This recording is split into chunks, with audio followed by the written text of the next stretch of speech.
suas Bíblias no Salmo 145. Salmo de número 145.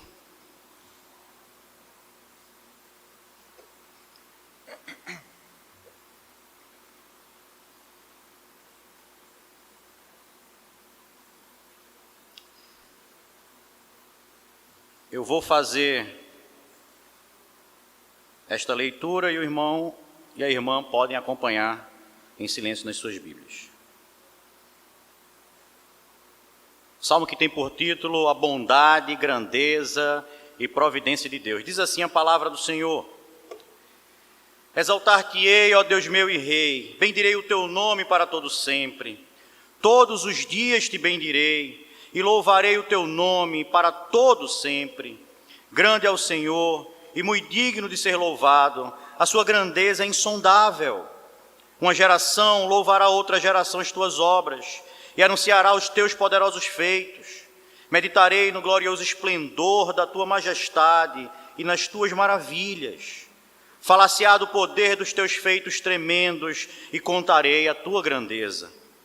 Divulgarão a memória de tua muita bondade e com júbilo celebrarão a tua justiça. Benigno e misericordioso é o Senhor, tardio em irar-se e de grande clemência.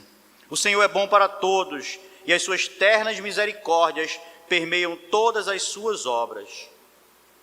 Todas as tuas obras te renderão graças, Senhor, e os teus santos te bendirão. Falarão da glória do teu reino e confessarão o teu poder, para que os filhos dos homens se façam notórios os teus poderosos feitos e a glória da majestade do teu reino. O teu reino é o de todos os séculos e o teu domínio subsiste por todas as gerações. O Senhor é fiel em todas as suas palavras e santo em todas as suas obras. O Senhor sustém os que vacilam e apruma todos os prostrados. Em ti esperam os olhos de todos. E tu, a teu tempo, lhe dás o alimento. Abres a mão e satisfazes de benevolência a todo vivente. Justo é o Senhor em todos os seus caminhos, benigno em todas as suas obras. Perto está o Senhor dos que o invocam, de todos que o invocam em verdade. Ele acolhe a vontade dos que o temem e atende-lhes o clamor e os salva. O Senhor guarda a todos os que o amam, porém os ímpios serão exterminados. Profira minha boca louvores ao Senhor, e toda a carne louve ao seu santo nome, para todo sempre. Amém. Vamos orar mais uma vez. Pai bendito, nós te louvamos, ó Pai, te exaltamos, ó Deus, te bendizemos pela tua maravilhosa palavra, Senhor. Palavra que é revelação tua, do teu caráter, do teu ser, dos teus feitos, para que a tua igreja seja edificada e para que haja salvação entre os perdidos, ó Pai. Nós te pedimos, ó Deus, que tu, através do teu Espírito Santo, fale poderosamente aos nossos corações, para que possamos ser educados a obedecer aquilo que é preceito teu, aquilo que é vontade tua para as nossas vidas. Dai-nos um coração como o teu, Senhor. É a oração que fazemos, no nome precioso do Senhor Jesus Cristo. Amém. Meus irmãos, existe uma história contada com fins didáticos que diz mais ou menos o seguinte. Ela conta que haviam dois homens que moravam numa mesma cidade. E não somente na mesma cidade, mas também no mesmo bairro e até na mesma rua esses dois homens moravam.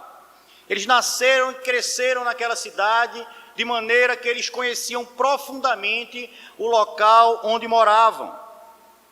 Contudo, um dia, por motivos de trabalho, ambos tiveram que deixar a sua cidade e se mudar para uma cidade vizinha, uma cidade que estava crescendo, que tinha algumas oportunidades de trabalho.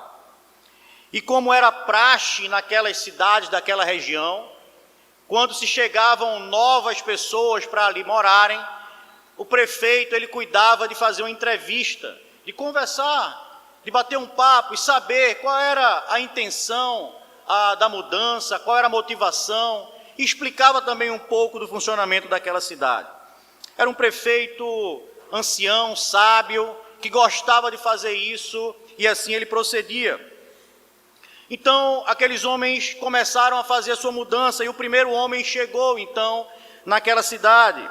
E ele foi logo levado à presença daquele sábio prefeito, que o recebeu de forma distinta, com muita fidalguia, e lhe ofereceu um café, uma água, com o intuito de que ele se ambientasse e pudesse conversar ali, então, com ele. Então, aquele homem já ambientado, sentado, à vontade, tendo conhecido já o prefeito, ele recebeu a pergunta, então, a primeira pergunta que o prefeito ali, que aquele ancião tinha para lhe fazer. E a pergunta foi o seguinte: qual foi o motivo que lhe levou a escolher a nossa cidade para morar, para residir? O homem então responde: prefeito, é simples, é por motivo de trabalho, eu fui transferido para cá, para essa cidade, e voltei agora que morar aqui para poder desenvolver a minha profissão. E aí o homem já emenda: eu quero fazer uma pergunta ao senhor, eu gostaria de saber como é a sua cidade. Me diga como é a cidade, eu estou ansioso para saber como é a sua cidade. Então aquele ancião, ele olha para ele e sabiamente devolve a pergunta para ele, dizendo o seguinte: fale-me primeiro de como é a cidade da qual você vem, conte-me um pouco da sua cidade. Então aquele homem começa dizendo o seguinte: a minha cidade é um horror, ela é péssima, as pessoas são mal educadas, são maldosas, fofoqueiras. O prefeito de lá gasta muito dinheiro tentando arrumar a cidade, mas não consegue deixá-la mais bonita. As escolas são muito distantes. O clima no meu trabalho, então, era insuportável. De maneira que minha cidade era muito ruim, eu estou adorando me mudar. E aí o homem, tendo respondido a pergunta do prefeito, ele diz: agora diga-me como é a sua cidade. O prefeito pensa, toma um gole de café e responde a ele: a nossa cidade é exatamente igual à sua. E no dia seguinte chega o outro homem da mesma cidade, do mesmo bairro e da mesma rua, que tinha nascido também na mesma época e tinha morado na cidade o mesmo tempo que ele. E aquele homem então chega e o prefeito da mesma forma o recebe com toda a fidalguia, com toda a atenção, oferece-lhe um café e então faz a pergunta: o que traz você à nossa cidade, por que você deseja morar entre nós? E o homem responde a mesma coisa: estou vindo por conta do trabalho. E também ansioso para saber sobre a cidade, pergunta: mas me diga, prefeito, como é essa cidade a qual eu vou morar? Me conte um pouco sobre a cidade. E o prefeito, da mesma forma, com um sorriso no rosto, diz: faça o seguinte, conte-me primeiro sobre a sua cidade. E aquele homem, então, ele se prepara e dispara o seu veredito sobre a sua cidade. E ele vai dizer: prefeito, minha cidade é linda. As pessoas são simpáticas e preocupadas umas com as outras. O convívio com elas é alegre e prazeroso. O prefeito da minha cidade é alguém dedicado e não mede esforços para melhorar as ruas e as praças com investimentos altos. As escolas, apesar de serem distantes da minha casa, contam com excelentes professores e estrutura física. As praças são lindas e arborizadas. Prefeito, a minha cidade é maravilhosa. Então o prefeito... Então ele se concentra no prefeito e diz: já que eu respondi, agora por favor, prefeito, me diga como é a sua cidade. E o sábio prefeito, com um sorriso no rosto, como se estivesse ansioso para poder falar, diz: meu querido, a nossa cidade é exatamente igual à sua. Moral da história, meus irmãos: a cidade era a mesma, o bairro e a rua também. Mas a descrição da cidade, ou dos fatos que ali ocorriam, foi relatada por homens com uma disposição completamente diferente de coração. Ou seja, os fatos são apenas os fatos, até que nós, a partir da lente que nós olhamos o mundo, a partir da lente que direciona o nosso coração, damos a eles um significado.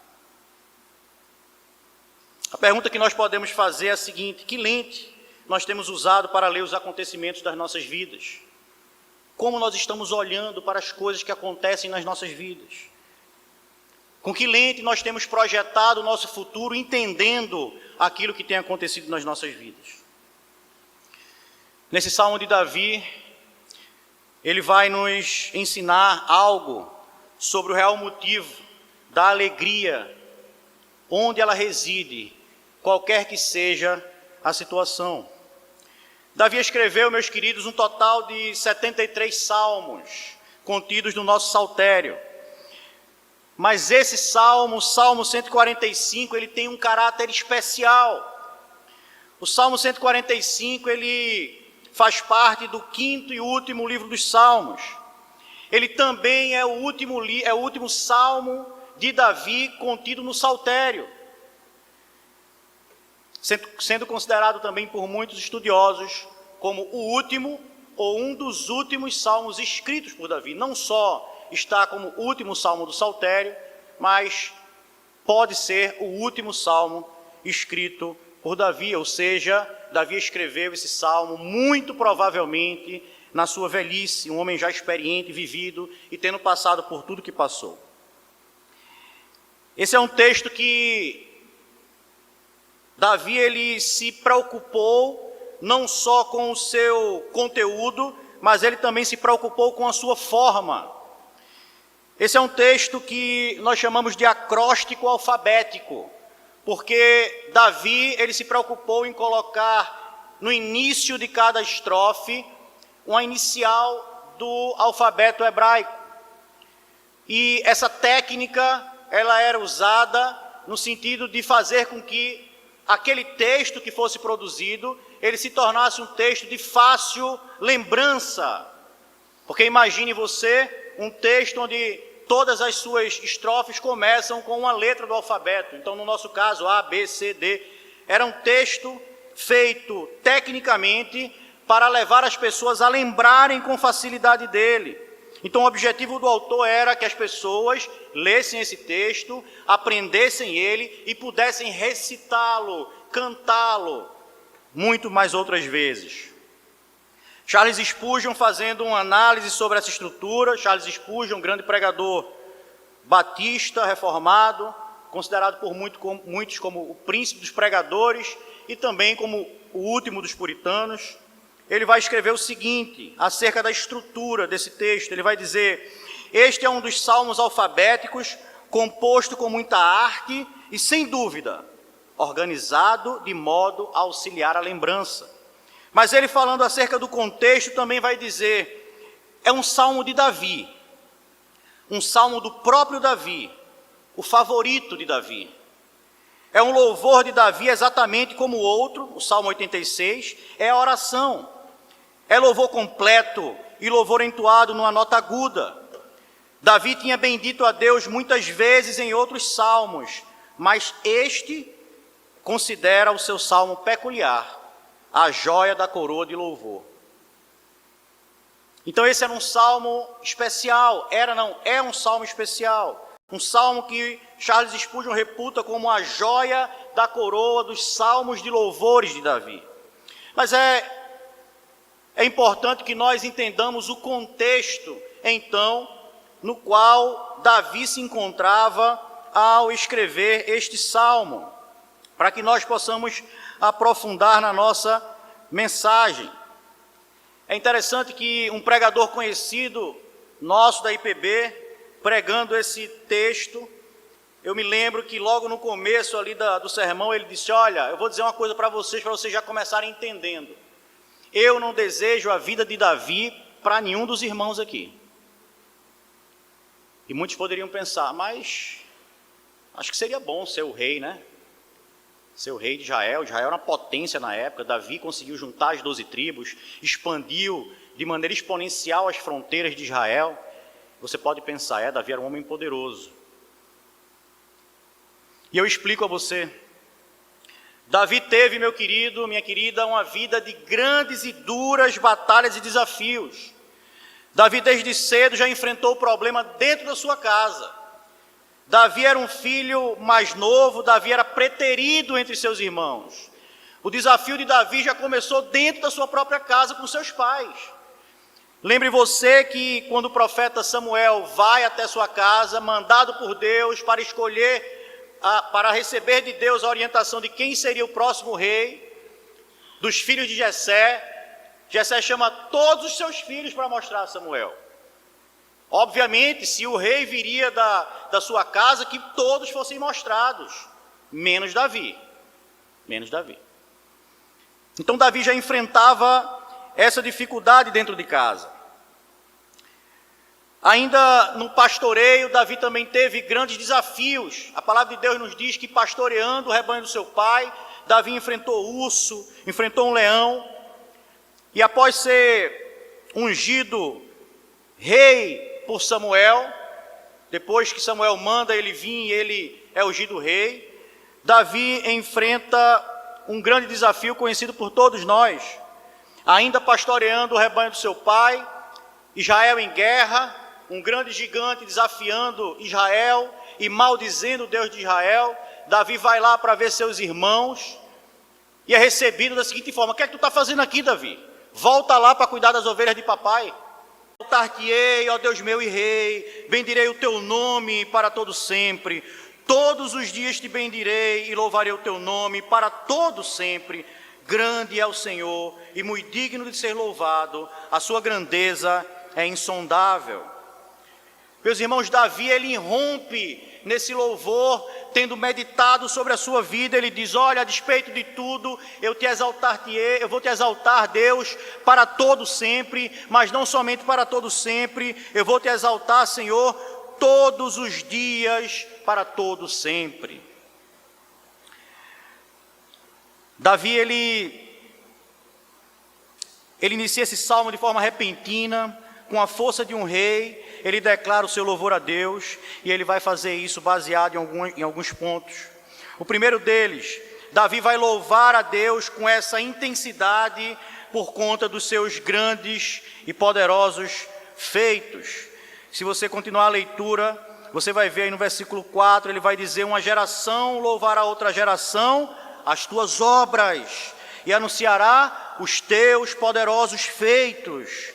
Meditarei no glorioso esplendor da tua majestade e nas tuas maravilhas.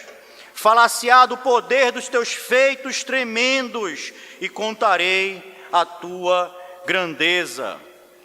Meus irmãos, diante dessa reflexão, Davi decide louvar a Deus, e ele faz isso primeiramente baseado nos grandes feitos do Senhor. Ele olha para a história, muito provavelmente não somente a dele, mas a história da criação, da providência de Deus, a história do povo de Israel, e ele não consegue chegar a outro resultado que não seja dizer: Senhor, te louvo pelos teus tremendos feitos na história, eu te louvo pela criação, Senhor. Eu te louvo porque tu sustenta todas as coisas. Eu te louvo, Senhor, porque tu escolheste um povo pequeno e relevante para ser o teu povo. Conduzisse os pais, levasse o teu povo para o Egito, fizesse maravilhas no meio do teu povo, abrisse o mar vermelho e nos tem conduzido até aqui. Mas não somente isso, Senhor. Davi também louvava a Deus dizendo: Senhor, obrigado pelas tuas maravilhas na minha vida, na minha vida. Deus fez muitos milagres na vida de Davi. Tem um episódio que Saul, já querendo a morte de Davi, diz aos seus generais, seus comandantes, diz: olha, vão com Davi para a guerra e armem um jeito de deixar Davi no meio dos inimigos, recuem para que os inimigos o matem. E eles disseram: ok, e fizeram isso, e voltaram para dar o parecer ao rei. E Saul pergunta: e aí? Eles dizem: nós fizemos, nós deixamos Davi no meio dos inimigos, mas nós temos uma coisa para dizer: Deus luta com Davi, porque eles não conseguiram matar Davi. Davi lutou contra eles. Deus fez muitos milagres na vida de Davi. Davi reconhecia que ele era o improvável, até dentro da sua casa, e Deus vai lá e busca o improvável, unge a sua cabeça e o faz rei sobre Israel. Não somente isso, Deus dá a Davi a oportunidade de juntar as tribos de Israel. Davi foi o rei meu irmão, que mais expandiu as fronteiras do reino de Israel. Tanto que Davi é tido hoje como o maior rei da história de Israel. Davi conseguia olhar para esses feitos de Deus e dizer: Senhor, nós te bendiremos, nós te exaltamos, uma geração vai anunciar outra esses teus feitos, Senhor. Davi não teve seu coração ofuscado, a sua fé ofuscada pelos problemas dessa vida, pelos desafios dessa vida. Davi, óbvio, sabia o que tinha passado. Davi, óbvio, como eu e você sofreu. Mas ele conseguia olhar para a história e dizer: Senhor, obrigado por aquilo que tu fizeste, pelos problemas, pelos milagres, pela condução que tu tem dado de maneira maravilhosa na história do teu povo. É interessante nós pensarmos nesse sofrimento de Davi. O reverendo Antônio, ontem, pregava lá na igreja missionária, no Salmo 40, não é isso, pastor? E ele dizia: muitas vezes a gente olha para Davi e pensa, né, o Davi que enfrentou Golias, Davi que lutou tantas guerras, esse homem é um herói, esse homem não sofre, não teve problemas. Davi teve grandes problemas. Talvez, em relação a mim, eu posso dizer com certeza, muito maiores do que todos os que eu já tive. Mas esse homem, ele decide louvar ao Senhor pelos seus grandes e poderosos feitos na sua vida e na vida da história e na vida do povo de Israel.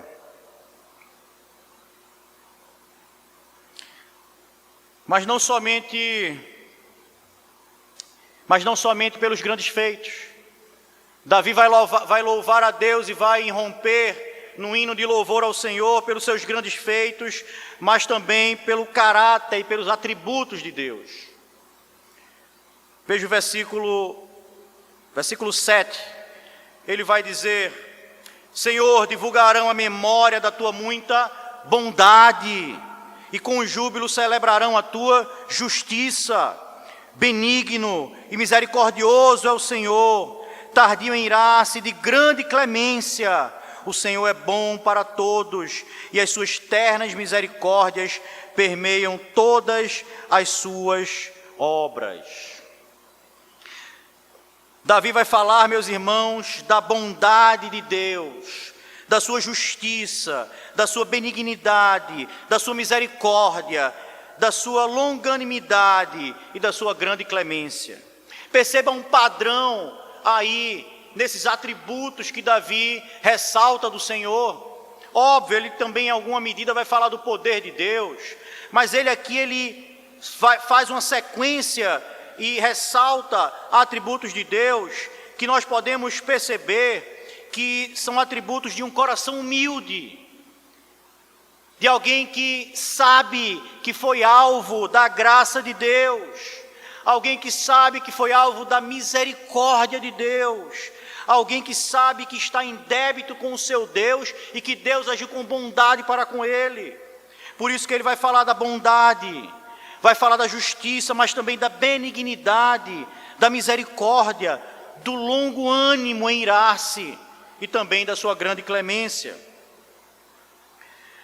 Se Davi achasse diferente, se Davi achasse que ele era merecedor das bênçãos que ele havia recebido, se Davi achasse que ele tinha mérito diante de Deus, muito provavelmente ele não ressaltaria essas qualidades do Senhor, esses atributos.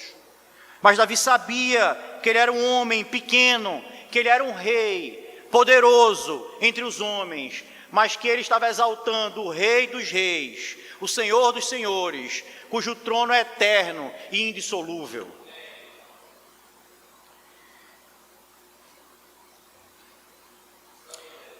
Versículo 7, se nós analisarmos esse versículo com cuidado, nós vamos extrair daqui algo precioso. No versículo 7, nesse contexto onde Davi vai dizer: divulgarão a memória da tua bondade e com júbilo celebrarão a tua justiça, João Calvino ele vai nos ajudar a entender melhor qual era a intensidade desse divulgar. Então perceba, Davi louvou a Deus pelos seus grandes feitos, e agora ele vai dizer: divulgarão a tua bondade, misericórdia, longanimidade. As pessoas falarão, Senhor, da tua bondade.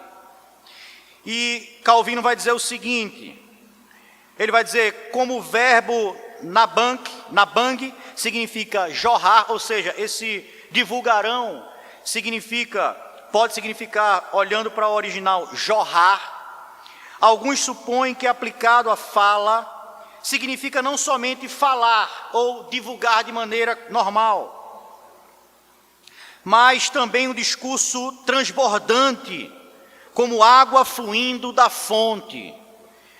E o verbo hieranenum, no final do versículo, corresponde a isso, significando gritar ou cantar em voz alta. Celebrar a memória da bondade do Senhor é o mesmo que trazer à memória o que temos experimentado pessoalmente da sua bondade. Não podemos negar que Deus tem o direito de louvor por todas as suas excelências, mas somos sensivelmente afetados por tais provas de sua misericórdia paternal, quando nós mesmos a experimentamos. Por último, ele vai dizer, portanto, Davi faz uso desta fascinante consideração para induzir-nos a nos engajarmos mais pronta e alegremente nos louvores de Deus, ou melhor, prorrompermos em sua celebração. O que Calvino está dizendo aqui, meus irmãos, é que o convite de Davi aqui, ou a fala de Davi aqui, quando ele diz divulgarão a memória da sua muita bondade e celebrarão a sua justiça, tem uma força muito maior do que talvez nós possamos ler na tradução. É como se ele dissesse, jorrarão, as pessoas jorrarão, Senhor, a respeito da tua bondade, elas gritarão e louvarão em alta voz a tua justiça. E era isso que Davi fazia.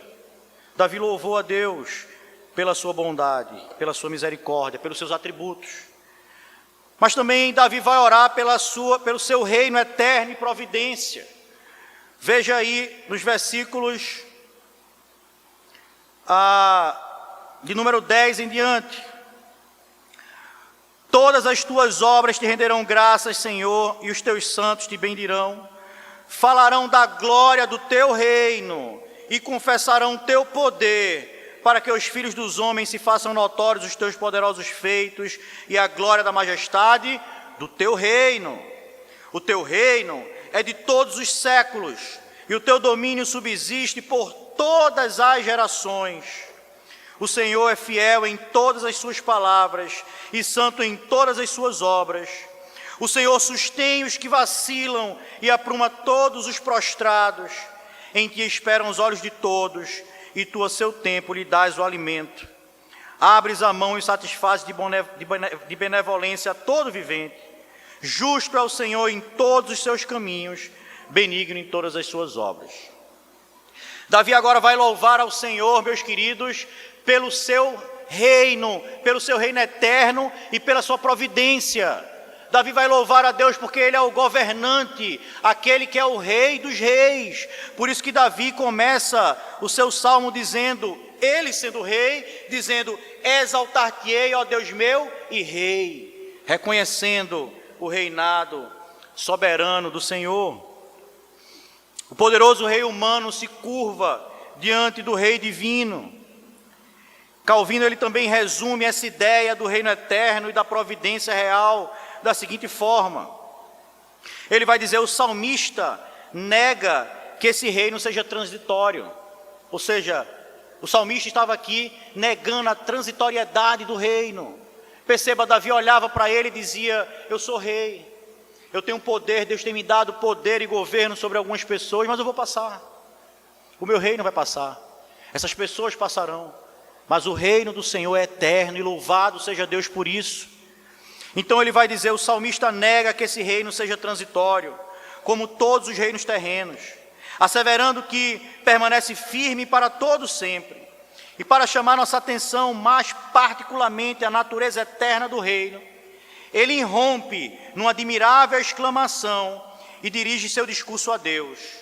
Na tradução de Calvino, Jeová sustenta todos os que caem e levanta todos os que estão prostrados. Os olhos de todos esperam em ti, e tu lhe dás alimento a seu tempo. Tu abres a tua mão, e satisfazes a toda coisa viva por seu beneplácito. Davi reconhece que Deus é o Deus criador, é o Deus que governa e é o Deus mantenedor de todas as coisas. Nada foge ao conselho da soberania de Deus. Davi sabia que tudo que ele havia passado, tudo estava sob o controle bondoso, misericordioso, clemente do Senhor. E nós temos ainda mais recursos revelados aqui do que Davi, porque nós temos o Novo Testamento, onde Paulo escreve: todas as coisas cooperam para o bem daqueles que amam a Deus. Davi já entendia isso, e por isso Davi louvou a Deus, porque ele era o governante, e tudo que tinha acontecido estava sob o seu poder. Era ele quem provê todas as coisas, é ele quem dá o alimento, que nos dá o alimento, mas não somente a nós, é ele quem dá os alimentos aos animais, é ele quem sustenta a criação. Ele é o Rei dos Reis. E Davi diz: Senhor, bendito seja o teu nome, porque teu reino é eterno e porque tu és um Deus provedor. Meus irmãos, mas nós vimos aqui o motivo da oração de Davi. O motivo da oração de Davi foi pelos grandes feitos de Deus, por quem Deus é. E Davi também louvou a ele pelo seu reino eterno e sua providência. Mas eu quero ver com vocês a consequência desse louvor. Perceba, Davi resolveu louvar a Deus diante das adversidades que ele viveu. Mas ele conseguiu olhar para tudo isso, olhar para as adversidades e para as bênçãos, e ao invés de se maldizer, ele louvar a Deus e engrandecer o nome do Senhor. Mas qual é a consequência desse louvor? Perceba que Davi, no texto, ele não se furtou a sua responsabilidade de influenciar as próximas gerações. O desejo do salmista, e isso está expresso inclusive na forma como ele escreveu o salmo, um salmo feito para ser lembrado. O desejo do salmista era de que as gerações futuras tivessem um privilégio de conhecer a Deus através dos louvores, porque o salmo foi feito para ser um louvor, um canto de louvor ao Senhor. E Davi fez isso com a intenção de que as pessoas pudessem ouvir, conhecer ao Senhor, conhecer os seus grandes feitos e os seus atributos, e pudessem também louvar a Deus. Vejo que o texto vai nos dizer, a partir do versículo 4, ele vai dizer: uma geração louvará outra geração as tuas obras e anunciará os teus poderosos feitos. E aí veja os verbos, no versículo 6 ele vai dizer: falar-se-á dos teus feitos tremendos. No 7, divulgarão a memória da tua bondade, e falarão da glória do teu reino, no versículo 11, e confessarão o teu poder para um objetivo, para que aos filhos dos homens se façam notórios os teus poderosos feitos e a glória da majestade do teu reino. A consequência do louvor de Davi, dele ter escrito esse salmo, é que eu e você estamos aqui hoje, meu irmão, minha irmã, ouvindo a pregação acerca deste salmo, e pela graça de Deus, sendo abençoados, exortados, ensinados pela maravilhosa palavra de Deus. O louvor de Davi perpassou as gerações. Muitas e milhares de pessoas foram abençoadas por esse salmo, porque Davi, já velho, olhou para trás e com o coração cheio da piedade, cheio da vontade de obedecer ao Senhor, cheio de amor a Deus, ele compôs esse salmo de louvor que tem estado nos nossos lábios. Davi se comprometeu com as próximas gerações. Charles Spurgeon também vai dizer algo sobre isso. Ele vai dizer, refletindo sobre esse texto, ele vai dizer: haverá uma tradição de louvor. Os homens passarão adiante esse serviço e farão questão de instruir os seus descendentes nesse santo exercício. Nós examinamos as experiências de nossos pais e cantamos sobre elas. Da mesma maneira, os nossos filhos aprenderão a louvar a partir das obras do Senhor entre nós.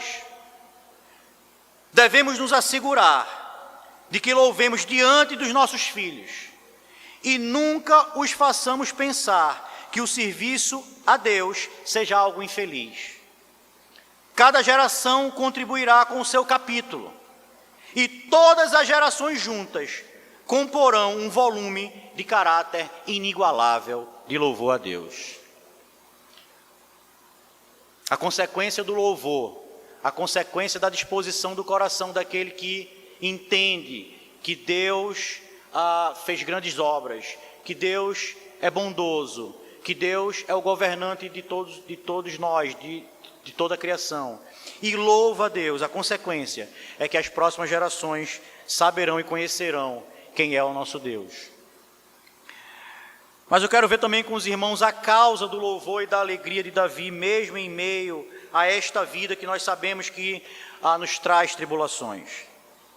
E aí está nos 4 últimos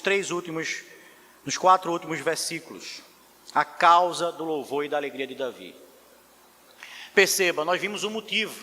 O motivo é o próprio Deus. O motivo de Davi louvar a Deus é olhar para Deus, contemplar os seus grandes feitos e dizer: olha, Senhor, diante dos teus grandes feitos e de quem tu és, eu não posso me calar, eu tenho que te bendizer. A consequência desse louvor é que as próximas gerações conhecerão esse Deus maravilhoso.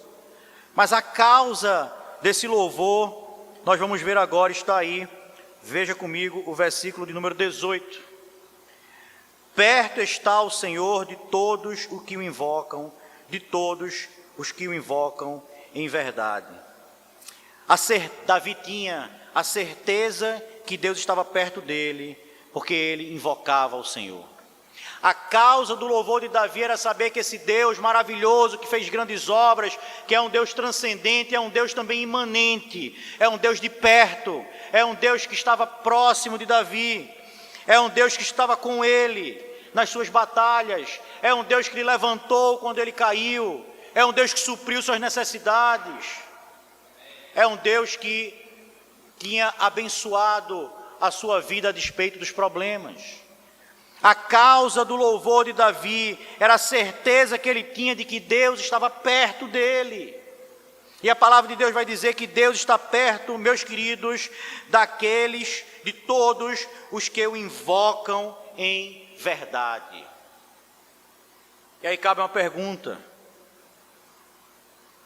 se nós temos louvado a Deus, nós temos consciência dessa causa, nós temos invocado a Deus nas nossas casas, nós temos nos humilhado diante do Senhor e levado as nossas orações até Ele, nós temos chamado Deus para dentro da nossa casa, nós temos invocado o Senhor no sentido de invocar, assim como Jacó fez, que lutou com o Senhor para que ele tivesse a bênção dele. Nós temos lutado com o Senhor, invocado a Ele: Senhor, vem para mim, Senhor, me abençoa, me faz andar nos caminhos retos. Ó Pai, me livra do mal, me livra dos perigos, olha pelos meus filhos, Senhor, faz com que eles caminhem nos teus caminhos. Nós temos invocado ao Senhor, meus irmãos. Davi fez isso, e Davi fez muito isso. Não à toa, como nós vimos, é o homem segundo o coração de Deus. Mas Davi também tinha certeza de que Deus salva os que o temem. Davi tinha essa certeza. O versículo 19 vai dizer: Ele acode à vontade dos que o temem, atende-lhes o clamor e os salva. Davi sabia que ele era alguém salvo pelo Senhor, porque Davi temia o Senhor. Não por outra coisa. Davi, quando confrontado com o seu pecado, Davi cai.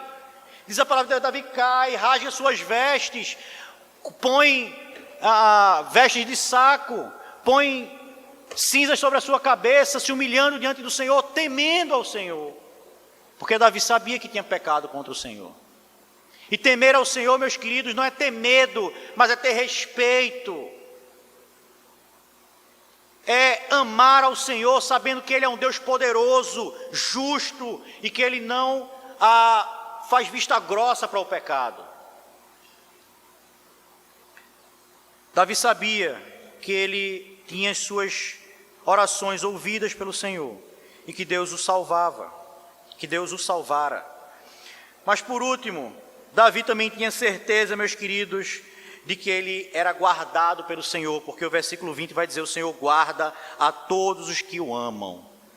E Davi amava tremendamente o Senhor. Davi amava tremendamente o Senhor. Davi, nos seus últimos dias, ele alimentava no seu coração o desejo de construir o templo para o Senhor.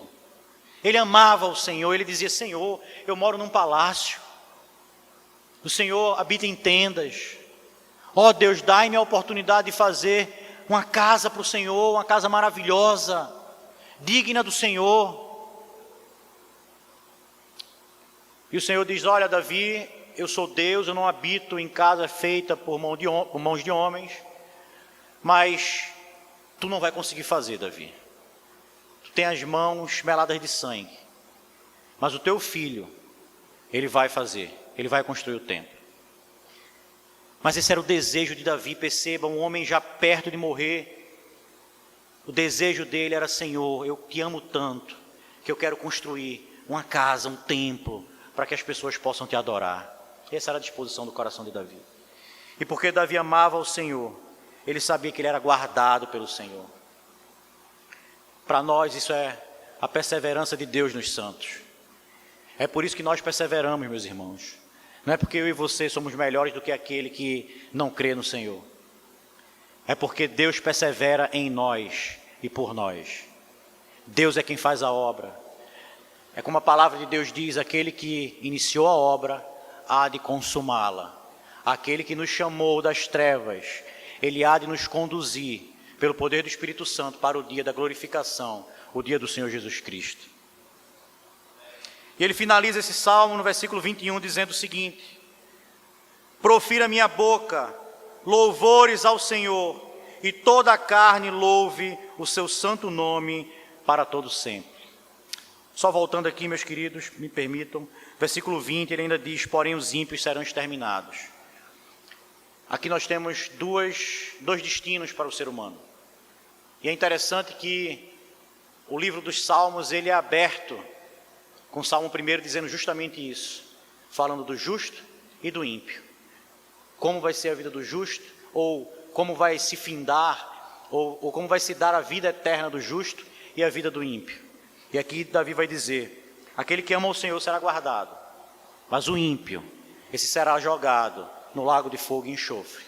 É necessário que nós louvemos para que as gerações conheçam o Senhor, e aí sim possa acontecer o que Davi diz aqui no versículo 21: profira minha boca louvores ao Senhor, mas não somente a minha boca, toda a carne louve ao seu santo nome para todo sempre.